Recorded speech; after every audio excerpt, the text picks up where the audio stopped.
యోహాను సువార్త 17వ అధ్యాయము. యేసు ఈ మాటలు చెప్పి ఆకాశము వైపు కన్నులెత్తి ఇట్లనెను, తండ్రి, నా గడియ వచ్చియున్నది. నీ కుమారుడు నిన్ను మహిమపరచునట్లు నీ కుమారుని మహిమపరచుము. నీవు నీ కుమారునికిచ్చిన వారికందరికిని ఆయన నిత్యజీవము అనుగ్రహించునట్లు సర్వశరీరుల మీదనూ ఆయనకు అధికారమిచ్చితివి. అద్వితీయ సత్యదేవుడవైన నిన్నును నీవు పంపిన యేసుక్రీస్తును ఎరుగుటయే నిత్యజీవము. చేయుటకు నీవు నాకిచ్చిన పని నేను సంపూర్ణముగా నెరవేర్చి భూమి మీద నిన్ను మహిమపరచితిని. తండ్రి, లోకము పుట్టక మునుపు నీ యొద్ద నాకు ఏ మహిమయుండెనో ఆ మహిమతో నన్ను ఇప్పుడు నీ యొద్ద మహిమపరచుము.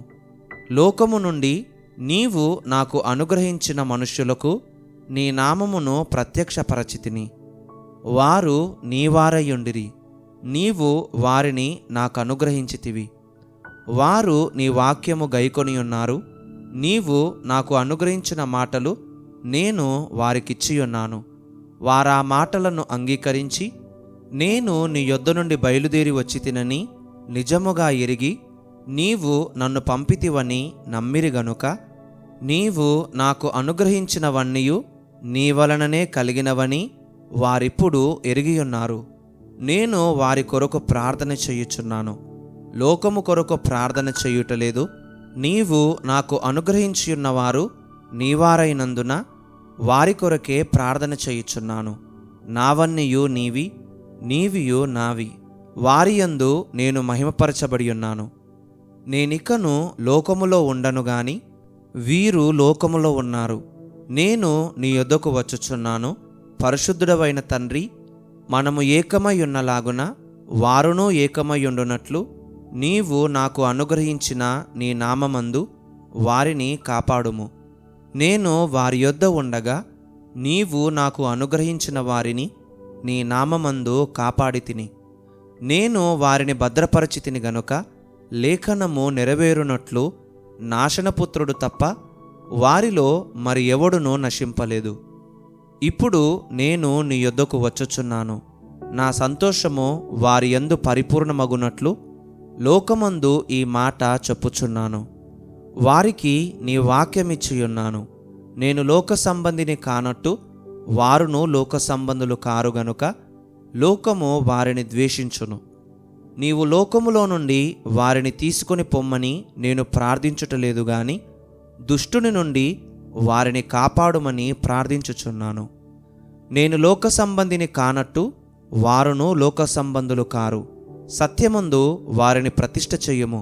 నీ వాక్యమే సత్యము. నీవు నన్ను లోకమునకు పంపిన ప్రకారము నేనును వారిని లోకమునకు పంపితిని. వారును సత్యమందు ప్రతిష్ఠ చేయబడినట్లు వారి కొరకై నన్ను ప్రతిష్ఠ చేసుకొనుచున్నాను.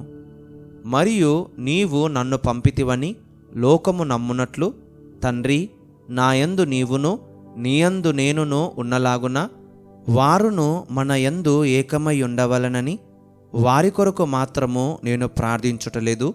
వారి వాక్యము వలన నాయందు విశ్వాసముంచు వారందరూ ఏకమై ఉండవలనని వారి కొరకును ప్రార్థించుచున్నాను. మనము ఏకమై ఉన్నలాగున వారును ఏకమై ఉండవలనని నీవు నాకు అనుగ్రహించిన మహిమను నేను వారికి ఇచ్చితిని. వారియందు నేనును నాయందు నీవును ఉండుట వలన వారు సంపూర్ణులుగా చేయబడి ఏకముగా ఉన్నందున నీవు నన్ను పంపితివనియు నీవు నన్ను ప్రేమించినట్టే వారిని కూడా ప్రేమించితివనియు లోకము తెలిసికొనున్నట్లు నాకు అనుగ్రహించిన మహిమను వారికి ఇచ్చితిని. తండ్రి, నేనెక్కడ ఉందునో అక్కడ నీవు నాకు అనుగ్రహించిన వారును నాతో కూడా ఉండవలననియు నీవు నాకు అనుగ్రహించిన మహిమను వారు చూడవలననియు కోరుచున్నాను. జగత్తు పునాది వేయబడక మునుపే నీవు నన్ను ప్రేమించితివి. నీతి స్వరూపుడవగు తండ్రి, లోకము నిన్ను ఎరుగలేదు, నేను నిన్ను ఎరుగుదును. నీవు నన్ను పంపితివని వీరెరిగియున్నారు. నీవు నాయందు ఉంచిన ప్రేమ వారియందు ఉండునట్లును నేను వారియందు ఉండునట్లును వారికి నీ నామమును తెలియజేసి తిని, ఇంకను తెలియజేసేదనని చెప్పెను. యోహాను సువార్త 18వ అధ్యాయము. యేసు ఈ మాటలు చెప్పి తన శిష్యులతో కూడా కెద్రోను వాగు దాటిపోయెను. అక్కడ ఒక తోటయుండెను.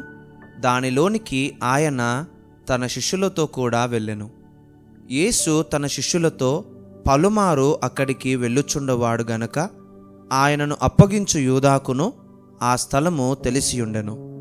కావున యూదా సైనికులను, ప్రధాన యాజకులు, పరిసయ్యులు పంపిన బండ్రౌతులను వెంటబెట్టుకొని దివిటీలతోనూ దీపములతోనూ ఆయుధములతోనూ అక్కడికి వచ్చెను. యేసు తనకు సంభవింపబోవునవన్నీయు ఎరిగినవాడై వారి యొద్దకు వెళ్ళి, మీరెవని వెదకుచున్నారని వారిని అడిగెను. వారు నజరేయుడైన యేసునని ఆయనకు ఉత్తరమియ్యగా, యేసు ఆయనను నేనే అని వారితో చెప్పెను.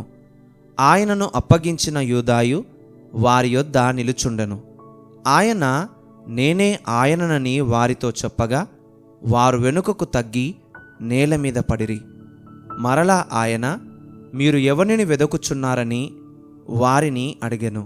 అందుకు వారు నజరేయుడైన యేసునని చెప్పగా యేసు వారితో, నేనే ఆయననని మీతో చెప్పితిని గనుక మీరు నన్ను వెదకుచున్న ఎడల వీరిని పోనీయుడని చెప్పెను. నీవు నాకు అనుగ్రహించిన వారిలో ఒకనినైనను నేను పోగొట్టుకొనలేదని ఆయన చెప్పిన మాట నెరవేరునట్లు ఈలాగు చెప్పెను. సీమోను పేతురునొద్ద కత్తియుండినందున అతడు దానిని దూసి ప్రధాన యాజకుని దాసుని కొట్టి అతని కుడిచెవి తెగనరికెను. ఆ దాసుని పేరు మల్కు. యేసు, కత్తి ఒరలో ఉంచుము, తండ్రి నాకు అనుగ్రహించిన గిన్నెలోనిది నేను త్రాగకుందునా అని పేతురుతో అనెను. అంతటా సైనికులను, సహస్రాధిపతియు, యూదుల బండ్రౌతులను యేసును పట్టుకొని ఆయనను బంధించి మొదట అన్న యొద్దకు ఆయనను తీసుకొని పోయిరి. అతడు ఆ సంవత్సరము ప్రధాన యాజకుడైన కయపకు మామ. కయప ఒక మనుష్యుడు ప్రజల కొరకు చనిపోవుట ప్రయోజనకరమని యూదులకు ఆలోచన చెప్పినవాడు.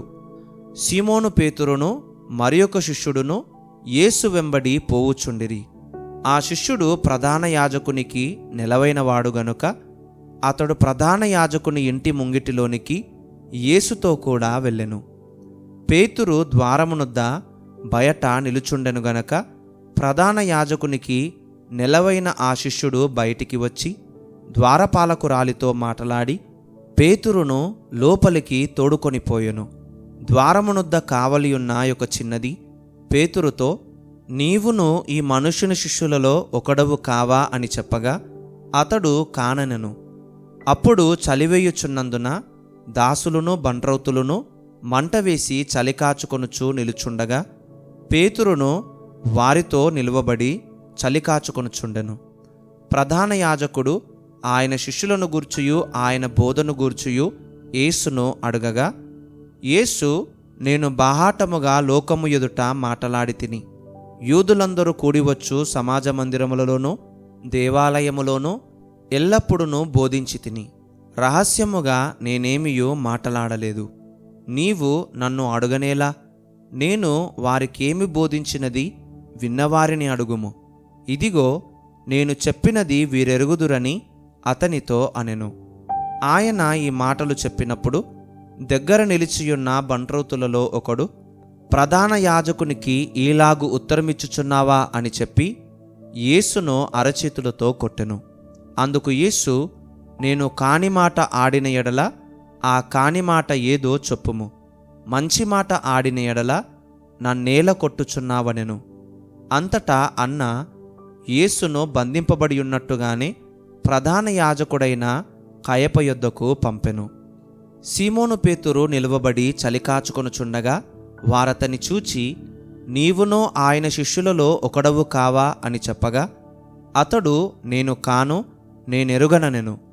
పేతురు ఎవని చెవి తెగనరికెనో వాని బంధువును ప్రధాన యాజకుని దాసులలో ఒకడును, నీవు తోటలో అతనితో కూడా ఉండగా నేను చూడలేదా అని చెప్పినందుకు పేతురు నేనెరుగనని మరియొకసారి చెప్పెను. వెంటనే కోడి కూసెను. వారు కయప యొద్ద నుండి అధికార మందిరమునకు యేసును తీసుకొని పోయిరి. అప్పుడు ఉదయమాయెను గనక వారు మైలపడకుండా పస్కాను భుజింపవలనని అధికార మందిరములోనికి వెళ్ళలేదు. కావున పిలాతు బయట ఉన్న వారి యొద్దకు వచ్చి, ఈ మనుష్యుని మీద మీరు ఏ నేరము మోపుచున్నారనెను.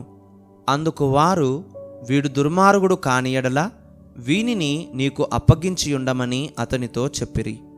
పిలాతు, మీరతని తీసుకొని పోయి మీ ధర్మశాస్త్రము చొప్పున అతనికి తీర్పు తీర్చుడనగా, యూదులు ఎవనికిని మరణశిక్ష విధించుటకు మాకు అధికారము లేదని అతనితో చెప్పిరి. అందువలన యేసు తాను ఎట్టి మరణము పొందబోవునో దానిని సూచించి చెప్పిన మాట నెరవేరెను.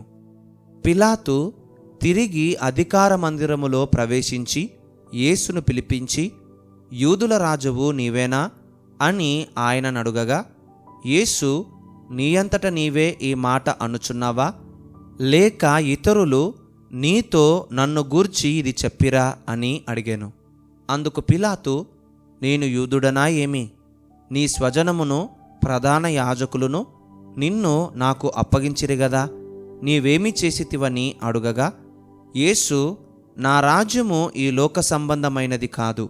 నా రాజ్యము ఈ లోక సంబంధమైనదైతే నేను యూదులకు అప్పగింపబడకుండునట్లు నా సేవకులు పోరాడుదురు గాని నా రాజ్యము ఇహ సంబంధమైనది కాదనెను. అందుకు పిలాతు, నీవు రాజువా అని ఆయనను అడుగగా, యేసు, నీవన్నట్టు నేను రాజునే. సత్యమును గూర్చి సాక్ష్యమిచ్చుటకు నేను పుట్టితిని. ఇందునిమిత్తమే ఈ లోకమునకు వచ్చి తిని. సత్య సంబంధి అయిన ప్రతివాడును నా మాట వినుననెను. అందుకు పిలాతు, సత్యమనగా ఏమిటి అని ఆయనతో చెప్పెను. అతడు ఈ మాట చెప్పి బయటనున్న యూదుల యొద్దకు తిరిగి వెళ్ళి, అతని యందు ఏ దోషమునో నాకు కనబడలేదు. అయినను పస్కా పండుగలో నేనొకని మీకు విడుదల చేయు వాడుక కలదు గదా, నేను యూదుల రాజును విడుదల చెయ్యుట మీకిష్టమా అని వారినడిగెను. అయితే వారు, వీనిని వద్దు, బరబ్బను విడుదల చెయ్యమని మరలా కేకలు వేసిరి. ఈ బరబ్బ బందిపోటు దొంగ.